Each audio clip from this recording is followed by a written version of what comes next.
Tayo sa Wawa mga idol, nandito tayo kay paring EJ, yan. Yung nalaglag. Nalaglag pa ang mic. So yun, nabalitaan ko meron na siya ditong anlilugaw. Yan, so bukod sa pares overload, meron bagong aking kumpare. Pre, kumusta? Mukhang nakakain ka pa.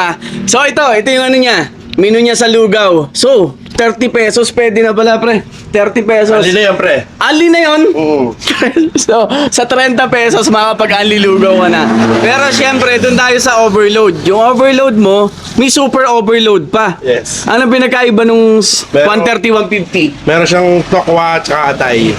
May tokwa tsaka may atay. Syempre, dyan tayo sa super overload. At may soft drinks din. Meron triple dennis. Okay, may libre soft drinks din. So madami kung anong gusto mong lahok, pero maganda to, super overload. At tama-tama mga idol, taglamig pa ngayon, tag-ulan.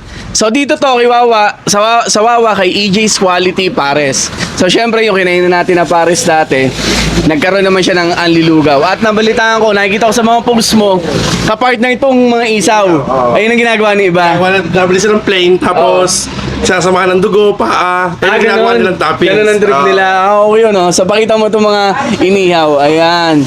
So, sige pre. Bigyan mo ako ng isang super overload na makita natin yan. Tara. Ito na. Anong puno yan? Lugaw. Yun, ang lugaw. Lugaw natin, boss. Malapot yan, boss. Purong malagkit yan. malapot. Hindi siya yung Hindi masabaw. malablaw. O, yung masabaw. Oo, parang tinola. Oo. Napuso lang tayo ng dahon. Bawang na lang muna. Yun, nabusa lang ng dahon. Sa dami na nang bumili. Oo, boss. Okay. So, ito na mga idol. Ito na yung super na overload pa. Ayan, oh, grabe. For 150 pesos, napakadami naman laman. So, may tokwa, may bagnet, may atay, may puso. Grabe, hindi ko na masabi yung iba. So, syempre, titingnan natin yung lasa mismo nung lugaw niya. So, naubusan lang nung dahon ng sibuyas, sayang. Pero masarap sana yun eh. So, kasi nga, gabi na tayo, after the game, dito tayo dumiretso kay pare. Ayan. Tikman na natin yung lugaw. Aba? Nakakatuwa. Kasi, alam niyo yung ibang lugaw na parang yung ibang part walang lasa. Kasi sabaw yung iba. Pero ito kahit yung mismo sabaw niya, masarap na masarap. Ayun, sarap. Pre, okay to. Malasa talaga. Wow. So yun guys, 30 pesos, pwede ka na mag-unli ng lugaw.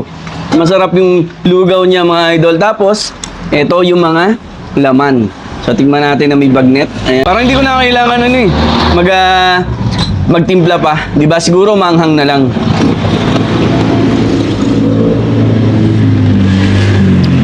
Wow. So, yung 150 na yun, may kasabang soft drinks. Sarap, bagay na bagay yung laman. Tokwa naman, tokwa. Ayun.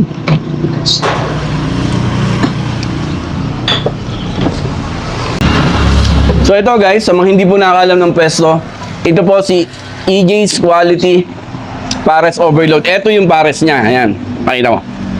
Ayan yung pares niya dito na talaga nag-trending dati. So ngayon, nagdagdag siya ng lugaw at saka mga inihaw, no? So yun, kung trip nyo, kapartner nung lugaw yung inihaw, tigman nyo rin yun, no? So ito yung pares niya. So yan, matatagpuan nyo siya dito sa Wawa, katabi nitong Frank's. Ano pa ba malapit dito?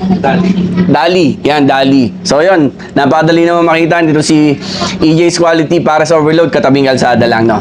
So, yun. Tignan nyo na rin. Kung hindi nyo pa natitigman, dito si EJ's Quality Pares Overload na meron ng unli lugaw. Thank you.